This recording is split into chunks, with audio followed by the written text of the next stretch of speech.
Hey everyone, welcome back to my channel and to another one of my weekly art videos.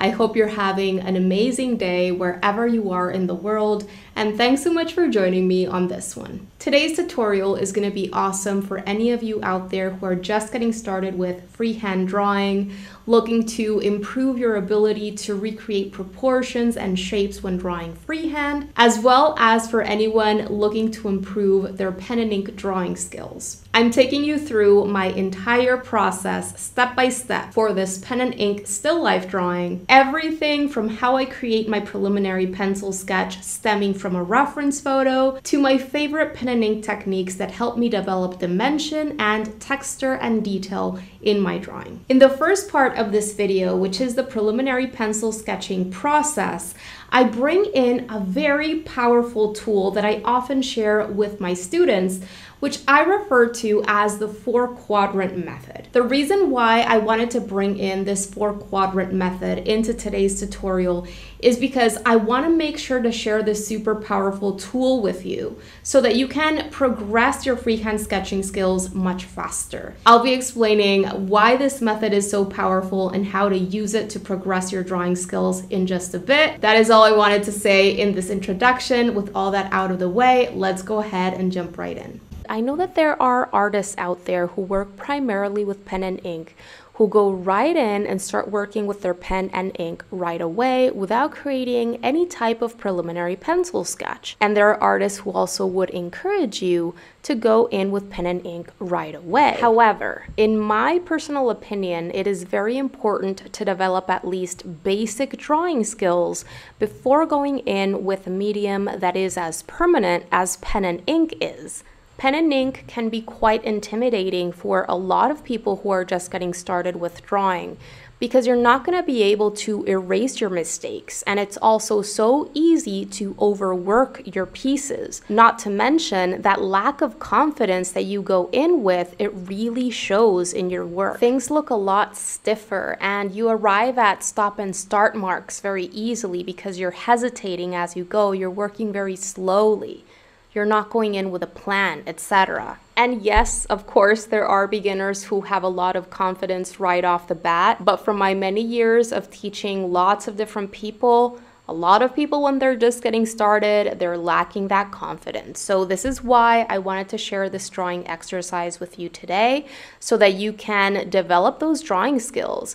That ability to recreate proportions and shapes and those locations of different elements in space, as well as the ability and the eye to utilize your drawing space more effectively. So what I like recommending to my students is develop those basic drawing skills using pencil first, and then once you're a little bit more comfortable drawing different kinds of objects and subjects, then move on to creating a preliminary outline sketch in pencil, which you can erase and refine along the way until you get it to a point at which you want, and then bring in the pen and ink like we'll be doing today.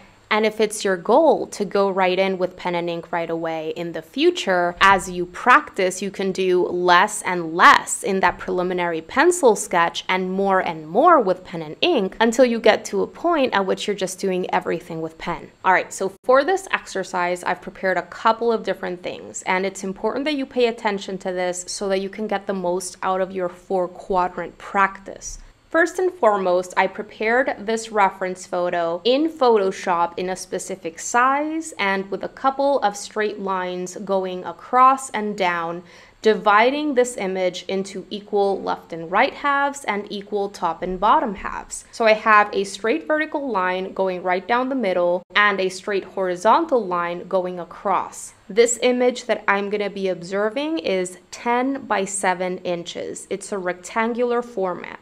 Aside from that reference image that I'm going to be observing, I have prepared this other rectangle in one of my sketchbook pages, and this rectangle is also 10 by 7 inches in size. So this rectangle has exactly the same proportions as the image that I'm going to be observing.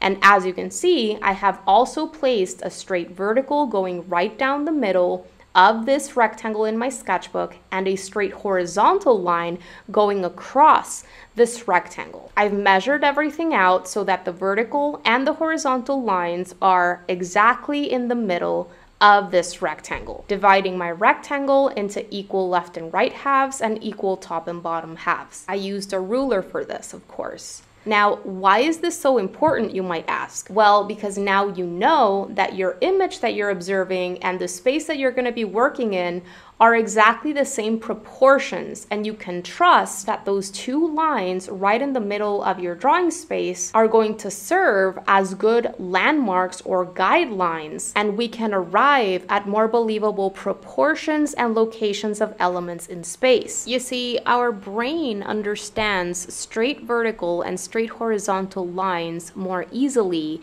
than irregular lines and diagonal lines, slanted lines, that kind of thing.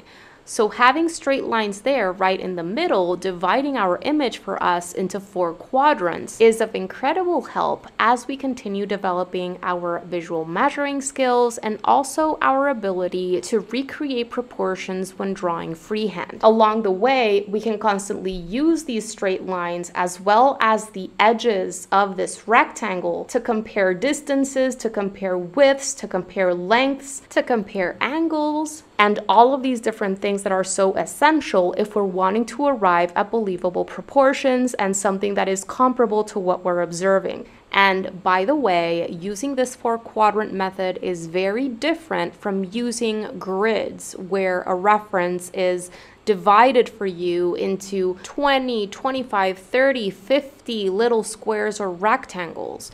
When you're using grids, your image is divided into so many separate little sections that we just focus on copying sections of lines or sections of shapes like a machine or a printer would do. And there is nothing wrong with using grids, but if that's all we're doing, then we're not developing essential drawing skills such as understanding the objects or subjects as a whole, as an actual 3-dimensional structure sitting in space. And we're also not able to practice drawing from the shoulder and holding our pencil effectively for drawing because we're so focused on getting that little section of that line or shape down perfectly in a very tight, controlled way, as opposed to drawing the entire thing. So the 4-quadrant method is excellent because it provides those guidelines, but it doesn't break up the image into so many little sections that you're not able to develop your freehand drawing skills. I'm going to be working with an HB drawing pencil so that I can keep my drawing nice and light and clean. And I have a soft graphite eraser on hand as well as a kneaded eraser. So this is what I like referring to as the 4-quadrant method. This is a tool or method, if you will, that I always provide to my one-on-one students who are trying to get better at freehand sketching. It is an amazing way to, as I said before, develop your ability to recreate proportions of different elements when you're drawing freehand, as well as placements of different elements in space, as well as just to develop that ability to utilize your drawing space more effectively. And what I mean with this last one is making sure that you don't have too little negative space or too much negative space around and in between your different elements. You don't want your sketch to be too small that it looks like it's lost in this vast sea of emptiness, and so that you're actually able to practice adding in all of the detail that you're wanting to add into all of these objects or subjects. And also you don't want it to be so large that it ends up just being cropped off the page. It doesn't fit in your drawing space. Using this method is also great because you're able to center everything on your drawing space as you want it, and your sketch is not going to end up being too far to the left, to the right, too far up, too far down, etc. So this is just a great method overall to build up various skills that will help you with your freehand sketching in general. And the 4-quadrant method can be used with any kind of subject, from still life, like what we're doing today, to animal and human portraits, to landscapes, and anything in between. If you've checked out any of my past drawing tutorials before, you've probably already seen me use the envelope method, which is a simple block-in method where I create a very blocky shape, just visualizing the outer silhouette of the object or the subject, really tuning out all of the detail inside of the object or the subject and just focusing on the outer contour. I simplify everything into basic shapes and relate those shapes with each other in order to get those proportions right initially, asking myself questions such as how many times does the width of this shape fit into the width of this shape, or how many times does the length of this shape fit into the length of this shape, or how do these two shapes relate in terms of location in space? Are they aligned, somewhat aligned, etc.? And then I move on to breaking up those large shapes into medium-sized shapes. And then finally, I add in the smallest shapes and details. Working from general towards specific like that and simplifying everything initially really helps me arrive at better proportions. I'll make sure to leave a link to my pen and ink macaw video down below in the text section of this post in case you'd like to go and check it out, because in that one you'll see me use the exact same envelope method to draw a bird. The difference between the drawing process for the macaw versus the drawing process for the still life arrangement is that for the still life arrangement, I am bringing in the 4-quadrant method alongside the envelope technique. Why? Because when I was drawing the macaw, I was just drawing one single object or subject, and for the still life arrangement, there are multiple objects involved. For now, let's get back into the drawing of the oranges. You can see how I'm going in with tick marks, placing tick marks to help me visualize the location and the size of these different elements. And then I go in and start laying down short straight lines, focusing on getting those angles that I see for that shape first to create a blocky shape. I don't go in and try to draw a perfect curve or a perfect shape right off the bat. It would be a waste of time to go in and really exert myself drawing a perfect shape when the element's proportions, the length versus the width, and its location in space have not been made sense of. I always work from general towards specific, focusing on the outer contour shape first and making sure that proportions look good, the length versus the width of the individual isolated object or subject itself makes sense, and then making sure that the size of that object or subject makes sense in relation to the other elements involved within the composition. And then once those large shapes make sense for all of the elements involved, their sizes look good in relation with each other and it's comparable to what I'm observing in that reference or what I'm observing from direct observation, then I go ahead and break up those large shapes into medium-sized shapes and later on into smaller shapes, and later I add the details. Right here, I am enveloping in these two wedges or orange segments on the far left of the still life arrangement. Instead of seeing these as two separate shapes, I'm just grouping them together into a single shape. Later, I'll break that up.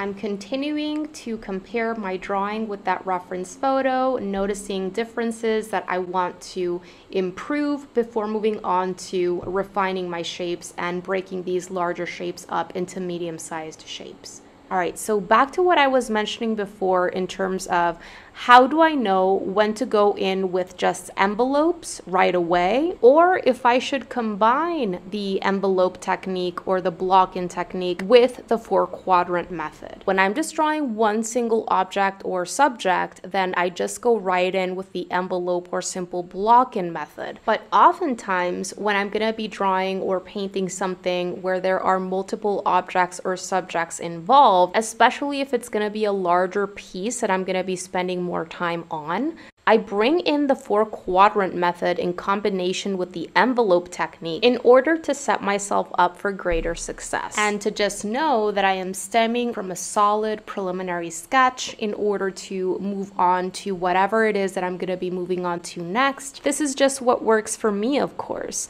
You can take these tools, these different techniques, so that you can practice specific things with them or use them and combine them in whichever way you feel will be more helpful for you and will help you arrive at the results that you're after.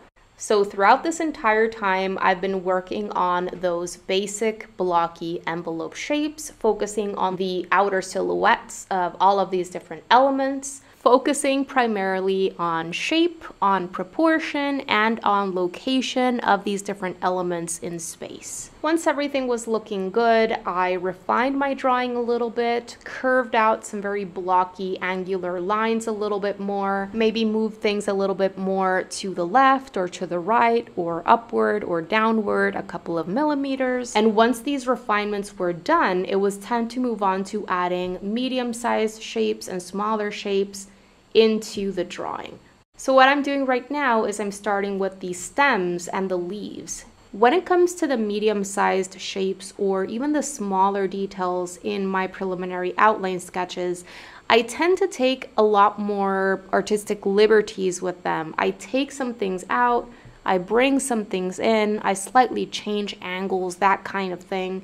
You're going to notice that I decide to take out one of these leaves completely from the orange on the left. And this is just a compositional choice that I made. I prefer having 3 leaves instead of 4. Keeping things in odd numbers instead of even numbers is going to help me emphasize the asymmetrical balance in this visual composition. I could even make leaves smaller or larger or change the angle of the stem. That kind of thing is perfectly fine, especially when it comes to drawing organic objects like we are doing today. We have more leeway when it comes to making changes because of the irregularity and asymmetry and level of imperfection involved in organic objects. This is not the case when we're drawing something like a portrait or the human figure or even things that are more man-made or machine-made, where specific proportions are very important in order to arrive at something that looks believable, or when things like 3D form and perspective are so important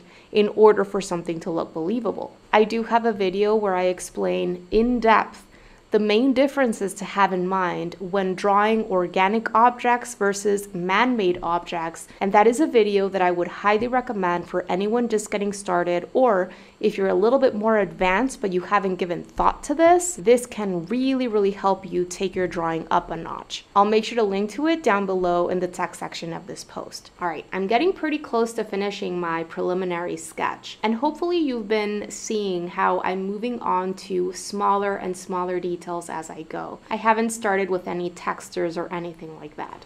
I made sure to bring in a lot of irregularity and imperfection in the stems and the leaves. Right here, I'm fixing the angle and the length of the stem of the orange on the left before moving forward.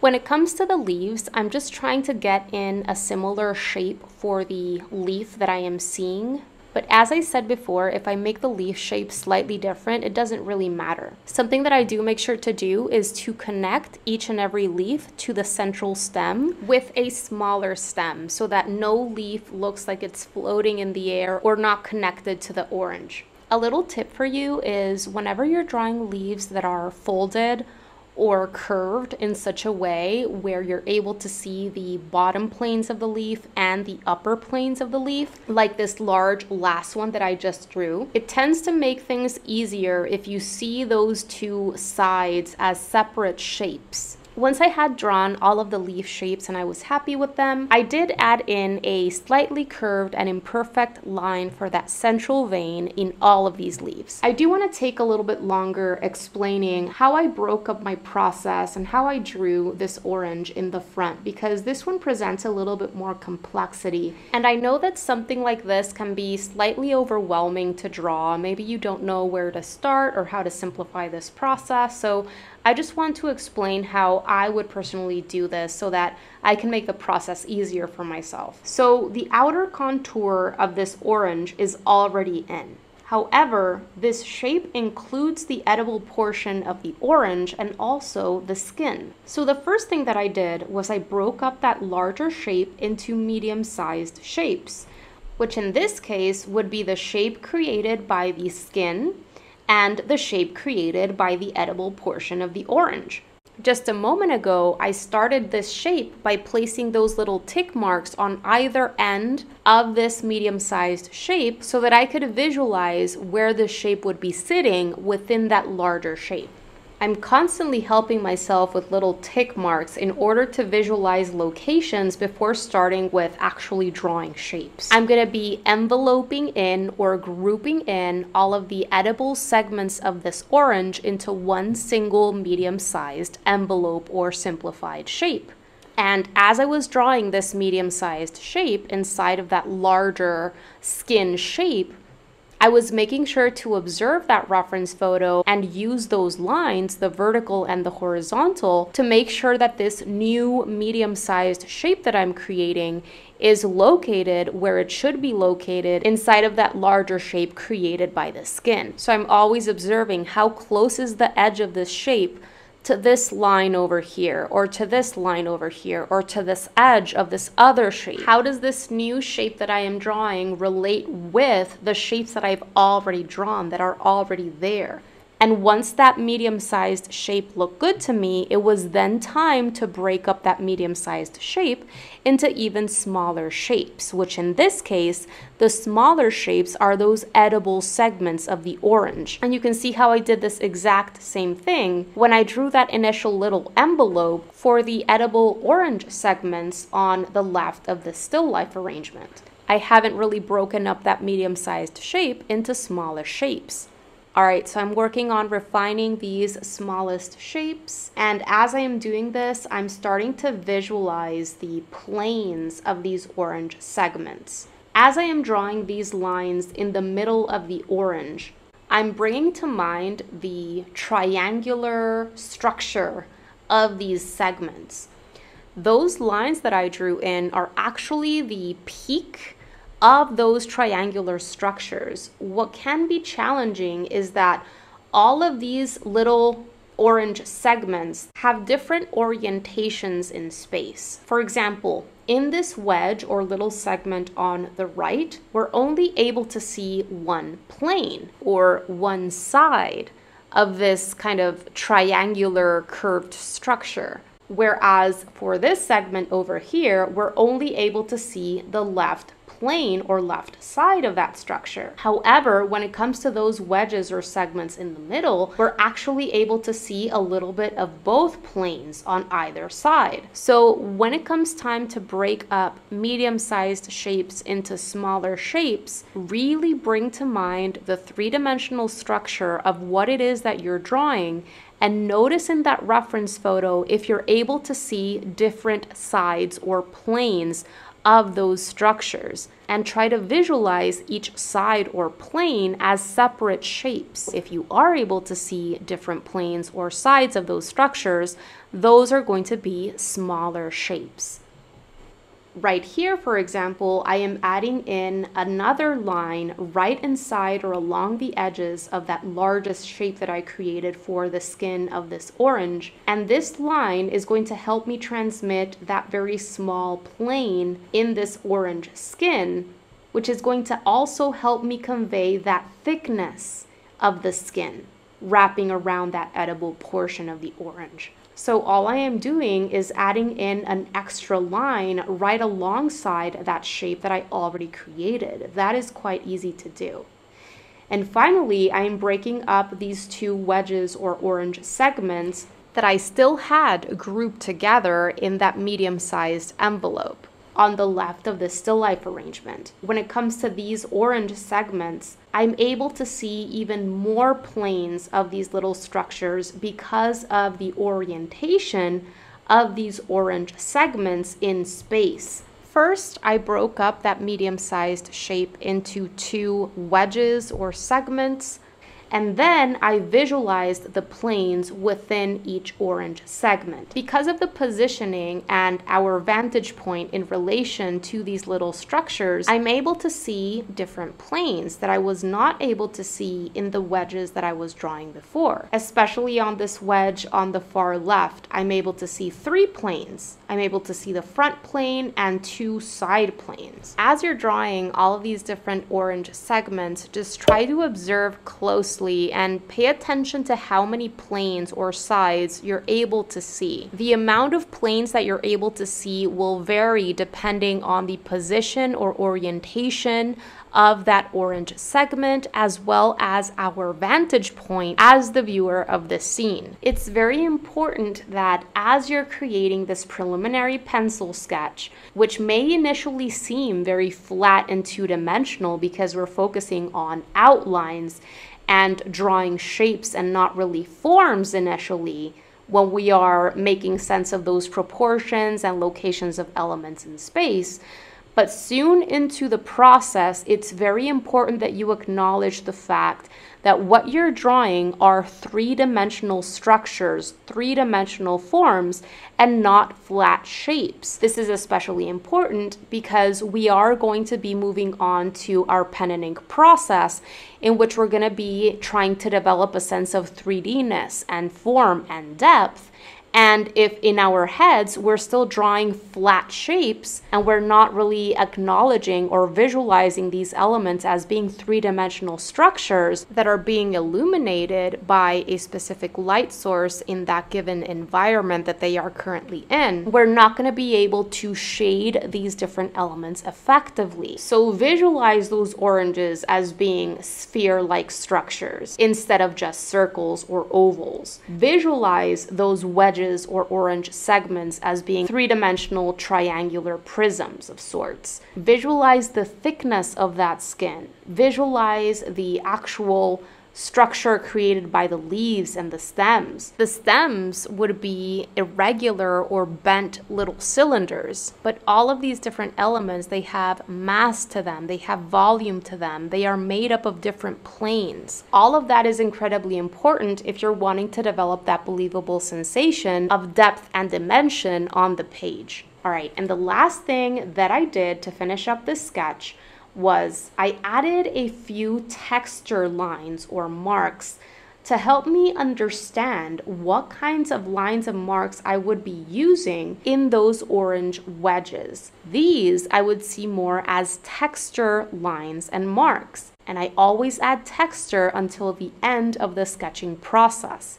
Whenever I haven't made up my mind, I'm not quite sure of what specific types of lines and marks or techniques I'm going to be using to describe certain textures present in that reference or whatever I'm observing from direct observation. What I do near the end of the sketching process is I experiment with different types of lines and marks so that I can make sure that when it comes time to describe these textures with my pen and ink, I can go in with a plan. I can go in knowing what I'm going to be doing. And once I was happy with my preliminary sketch, I used my kneaded eraser to do some gentle tapping over my sketch in order to lighten and clean up my graphite a little bit. Okay, so everything is looking great, and it is time to move on to the second part of this drawing process, which is going to be the pen and ink phase. I'm going to be using this Uni-Pen fine liner from Mitsubishi Pencil Co. And this one has a 0.5 tip size. A couple of other drawing pens that I really enjoy are Micron pens from Sigma and pigment liners from Staedtler. These are all great options for anyone who likes drawing with pen and ink and also enjoys line and wash.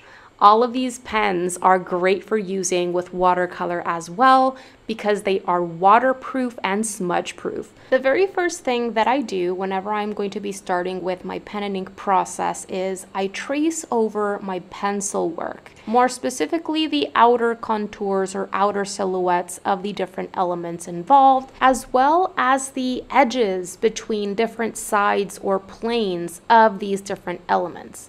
As I am doing this, I am making sure to take note of what is in front of what. Take note of sections of different elements that are being covered up by something that is in front of them, because you don't want to trace over those edges. Some time ago, I shared a very thorough video in which I explained 6 different common alternative shading techniques, including hatching, cross-hatching, contour lines, scribbling, stippling, etc.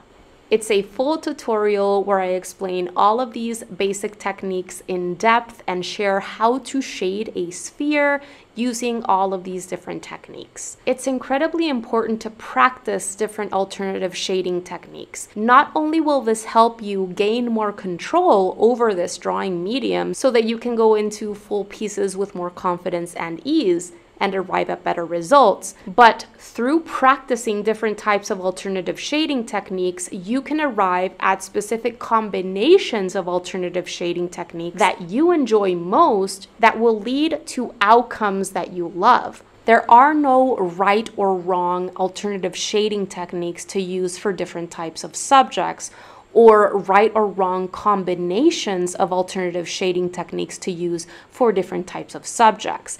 You really need to practice them all so that you can come to a conclusion as to what you enjoy working with best, what comes more naturally to you, what leads to the results that you love, and what specific combinations you love. I'll be sharing how I would personally approach this specific piece, but I just want you to know that there is no right or wrong way to go about doing your alternative shading. As long as you go in with a plan, with a strategy, and you use these techniques deliberately and carefully, and you don't get sloppy along the way, you're gonna do great. So I'm still in that first part of the pen and ink process where I am focusing on the edges, defining outer edges and edges between planes of all of these different elements.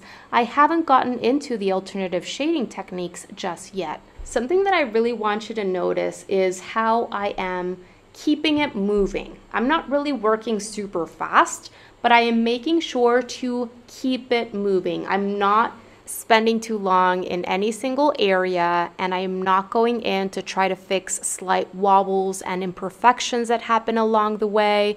I'm not going in with multiple lines along one same edge. I'm keeping it moving, keeping it flowing. If I create multiple lines along one single edge, that can lead to a messy, feathery look. And if I go too slowly or hesitate and stop as I am tracing over my pencil work, that can very easily lead to stop and start marks. Because if I stop while pressing down my tip of my pen on my paper, ink is going to flow down that tip, creating a little dot along that line. I also want you to notice how there are little sections where these lines are not even connecting. These two things, the speed at which I'm moving and also approaching these outer contours or this tracing over my pencil work in sections, helps me arrive at line weight variation in these lines that I'm creating. Line weight variation is incredibly important because I want to stay away from the cartoon or coloring book page kind of look. So if you bring coloring book pages to mind, all of the elements involved in that image are surrounded by a very bold, thick outline. Those bold, black, thick outlines lead to a lot of flatness in an image. I don't want to create very stark looking, bold outlines anywhere throughout this piece. Instead, what I am going for are lines that have a line weight variation to them. And with this, I mean my lines and marks that I'm going to be drawing or creating all throughout this piece are going to have sections that look thicker and darker and other sections that look thinner and lighter. Instead of having one same line weight and thickness and boldness all throughout my image, I want to create line weight variation because line weight variation is going to lead to a more dynamic, more interesting looking drawing. Always give thought to how you can incorporate line weight variation into your work because you're going to arrive at much better results. Okay, so I finished with tracing over the outer edges, and I am now getting started with mark making techniques and very soon alternative shading techniques as well. So in other words, first I focused on defining edges, and once that was done, I got started with describing texture, developing values, lights, midtones, and darks, and adding smaller details. You can see how I use those same kinds of lines and marks to describe the texture in the orange wedges or segments that I planned in my preliminary sketch when I was still working with pencil. As I am getting started with these different mark making techniques, I am making sure to go in nice and loose. I am letting go a little bit and making sure that my hand, my wrist, my arm stay nice and loose. If I go in with a lot of tension in my arm and I try to overly control things, that is going to lead to a lot of stiffness in my lines and marks. And as I was mentioning in the first part of this process, it's so important to transmit that irregularity, that imperfection present in these organic objects. So embrace those little wobbles and imperfections that happen along the way. If you find yourself getting too tense or stiff, I would recommend two things. First, try taking a break, try relaxing a little bit, maybe do some stretching, some shoulder rolls, that kind of thing. And the second thing that I would recommend is doing a little bit of practice work on an extra sheet of drawing paper. Practice those mark making techniques that you're going to be using in your final piece before actually going into this final drawing. This way you can go in with greater confidence. So essentially what I did is I chose a specific type of mark making or alternative shading technique to use in every element of this drawing. And I chose that technique based on the texture of that element or that area. So wherever it is that you're going to be adding texture or detail, observe that reference photo, get a good idea of the texture of that element or that area, and then choose a specific mark making technique that you feel will help you convey or describe that texture. You're going to see me use plenty of scribbling, longer lines and marks, and I'm also going to be bringing in hatching and cross-hatching later. And once I chose the specific alternative shading technique or mark making technique for the area on hand, I stuck with that specific technique. I didn't bring in random lines and marks out of whim throughout this process. I picked the specific technique and I stuck to my strategy along the way. The lines and marks that I used inside of the orange segments or wedges are longer lines and marks. I observed that reference photo closely and I brought to mind the oranges that I've seen in my life. And I thought of the shapes and curves created by those whitish sections in the wedges. And so that's why I picked those longer lines and marks. And when it came to the inside of the skin of the orange around those wedges, the inner white part of the skin, I also observed that photo and brought to mind the texture present in the inside of the orange skin. For that, I picked scribbles. And then when it came to the outer skin of the orange, I also used scribbles, only those lines were a little bit shorter and a little bit tighter. If I had gone in and started drawing perfect little circles or any kind of shape in a very controlled, organized way in that outer skin of the orange, I would have ended up with very unnatural results. By going in with short scribbling motions and being very loose in this process, I'm able to arrive at a greater variety in all aspects. So the scribbles themselves, the little lines themselves, are different among themselves. But also I group them together in different ways, cluster them together differently, overlap them differently. And some are darker and some are lighter because with some I'm barely touching the tip of my pen to my paper, while in others I'm pressing down a teeny tiny bit more, allowing more of that ink to travel down the tip of my pen, making those lines and marks a little bit darker. And all of this variety leads to more natural looking results. This irregularity in these marks and lines also helps communicate all of that imperfection in these organic objects as well. And the mark making technique that I use in the leaves is going to be different because the leaves are much smoother. They are not textured. So for the leaves, I decide to use straighter lines, smoother lines. And the other techniques that I'm going to be bringing in are hatching and cross-hatching, which are simply groups of parallel lines. I'll be using hatching and cross-hatching to create the illusion of cast shadow on the surface of the table beneath these oranges.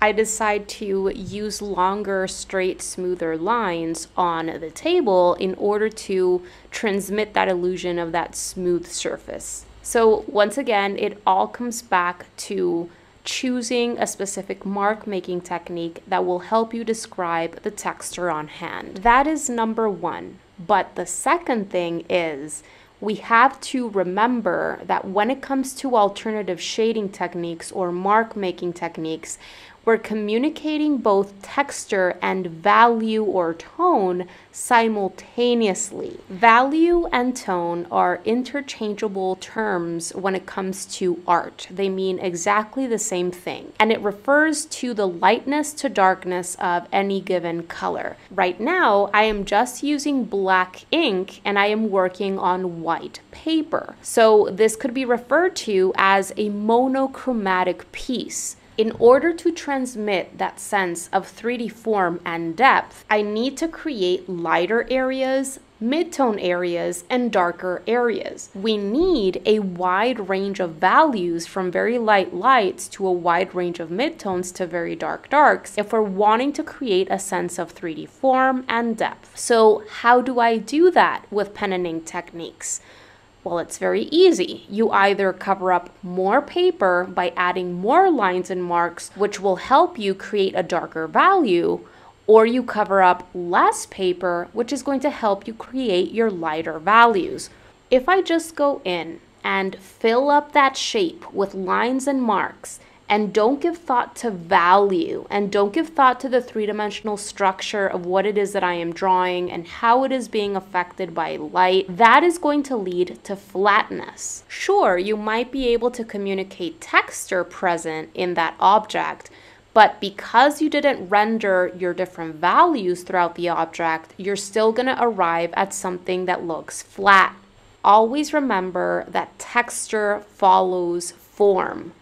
Texture wraps around the three-dimensional structure of the object or the subject.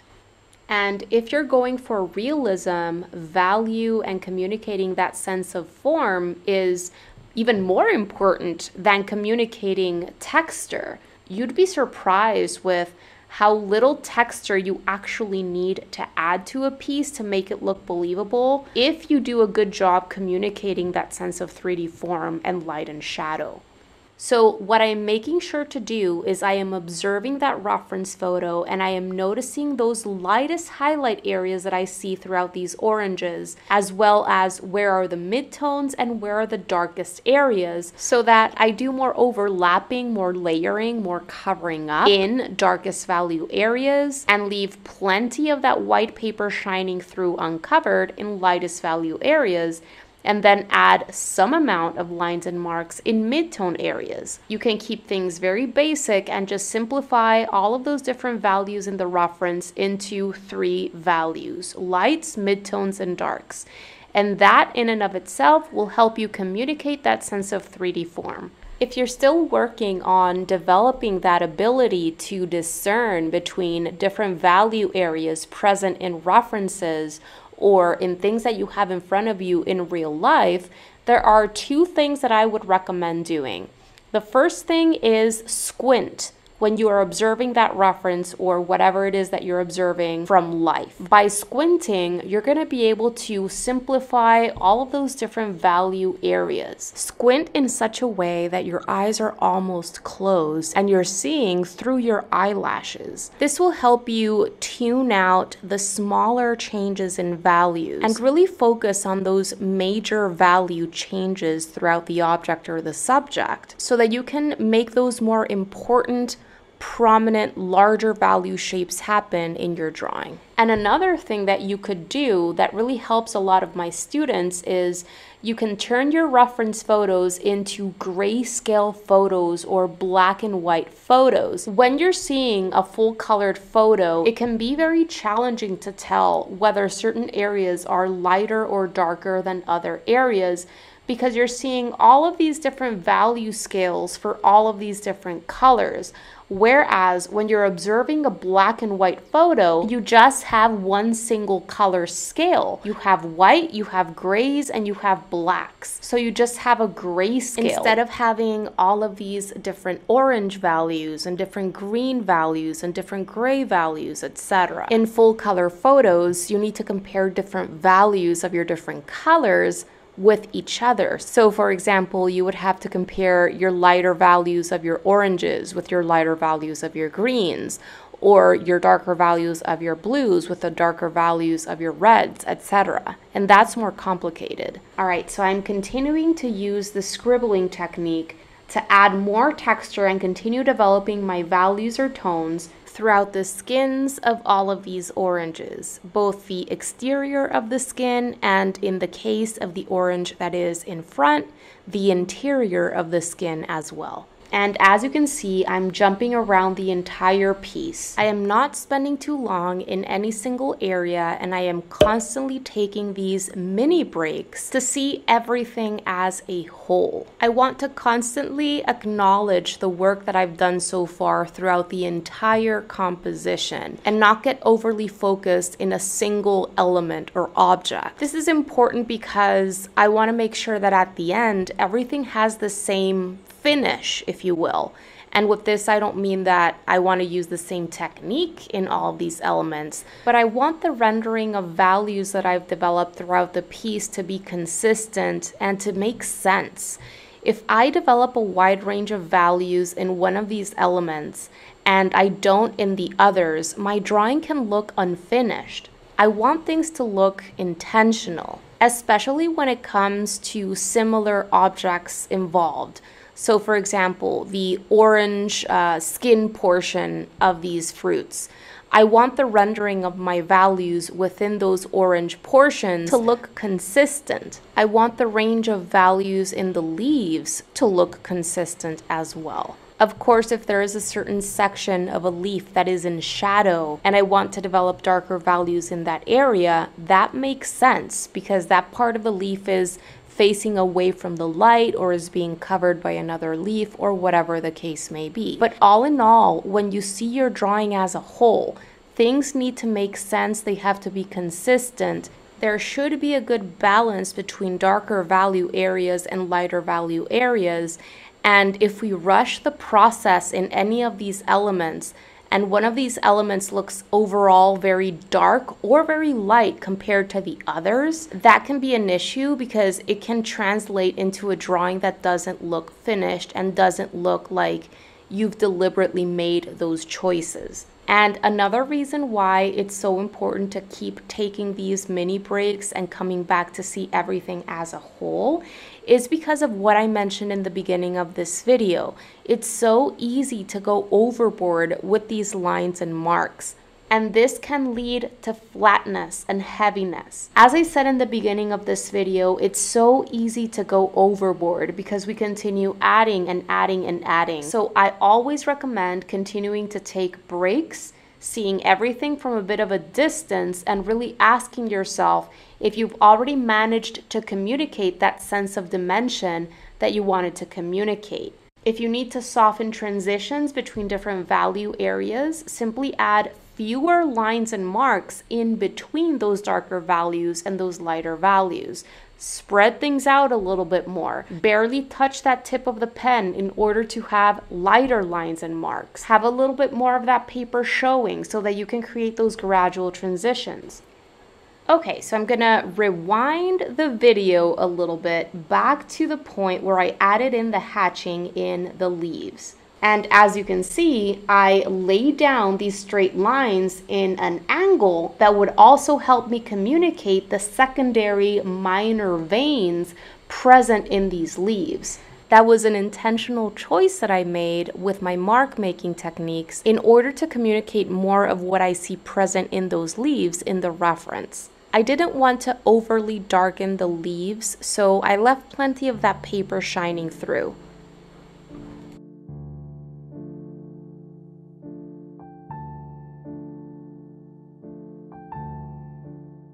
And jumping back to the hatching and the cross hatching that I used on the surface of the table, I decided to go with horizontal lines for that first layer of hatching to help me communicate the cast shadow under these oranges, where the mass of these fruits is blocking that light from hitting the surface beneath them. Wherever you just create one single group of lines or one single layer of lines, that would be hatching. And when you add a second group of parallel lines on top of those at an angle so that they are intersecting in a way, that would be cross hatching. And of course, when you do cross hatching, you cover up more of that whiteness of the paper and you develop a darker value. So what I'm doing here is I am adding some cross hatching in some sections that I want to darken within those larger cast shadow areas. And this helps me create occlusion shadow areas. The occlusion shadow is an area inside of the larger cast shadow shape where we usually have even darker values within that shadow because no reflected light is hitting this area. So even less light is able to reach this area nearest the object. Alright, so I was done with the shadows and the occlusion shadows, and this is officially the very last part of this drawing process. There are a few things that I'm doing in this very last part of the process, so let me explain what I'm looking at here. One of the things that I'm looking at is if transitions between different value areas need to be softened or made more gradual. So if I see very sharp changes from very dark value areas to very light value areas, and if it doesn't make sense with what I'm looking at in that reference, I go in with fewer lines and marks, more sparse lines and marks in between those two values so that I can create a mid-tone, a kind of step in between them to soften that transition. Another thing that I'm doing is I am allowing myself to go in and create a second line over sections of edges that I want to define a little bit more. I'm not going in and tracing an outline around the entire leaf or the entire orange or whatever the case may be. I'm just going over certain sections of those edges, and that is enough in order to create a heavier visual line weight and really make that element or that section pop out more to the viewer, because I am thickening that section of that edge. Thicker, bolder lines have a heavier visual line weight than thinner, lighter lines. So give thought to how you can play with that to make things pop out more to the viewer, or how you can bring things forward and make other things kind of recede. This will really help enhance that illusion of depth. And finally, the last thing that I'm doing is if I need to go in and push darkest value areas a little bit more, I go in with the line or mark or alternative shading technique that I picked for the area on hand and use that technique or that mark making to do more overlapping and cover up more of that paper in that darkest dark section.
Once you're done, you can go ahead and allow everything to dry for a few minutes, and you can erase the 4 quadrants and any other pencil work that you might want to erase.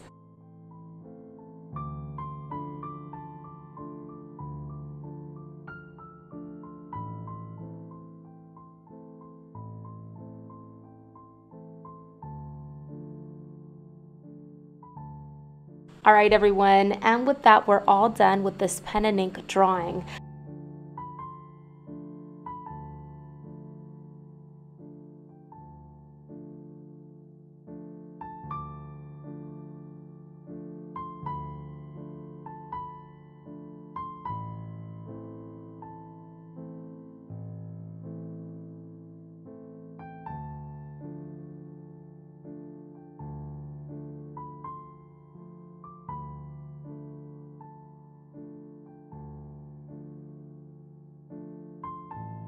Did you enjoy this tutorial? I really hope you did, and if so, make sure to check out everything that I am offering over at my Patreon membership website, because for a very small amount a month, you're gonna get immediate access to my exclusive tutorials, classes, and resources that I don't share anywhere else. All of these exclusive tutorials include my downloadable outline sketches so that you don't have to start from scratch, reference photos, and my supply lists.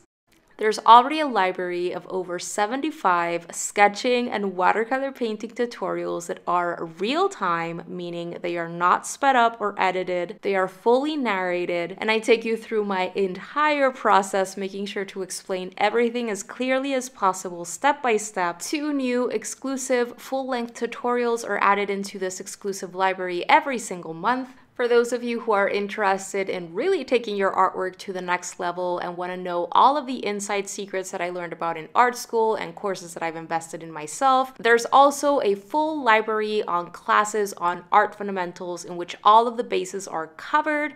That library has now over 35 classes and workshops, all have assignments at the end that help you actually put your knowledge to the test. And there's a brand new class or workshop added at the beginning of every single month. As if all of this weren't enough, you also get a weekly sketchbook prompt sent to your inbox to help you stay consistent with your art practice. There's a live training, workshop, or paint-along session with me every single month. Members in the $15 tier and upwards get access to thorough feedback from me on their work whenever they need it, and much more. There are different tiers that you can join that give you access to different things, which you can choose from depending on your goals and needs.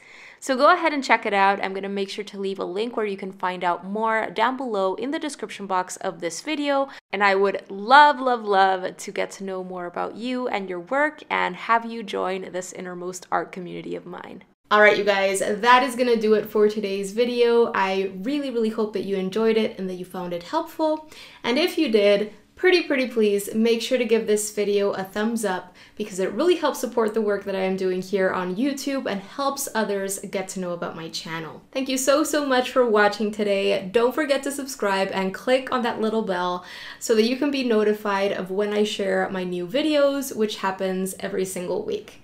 Have a beautiful rest of the day and see you soon. Bye guys!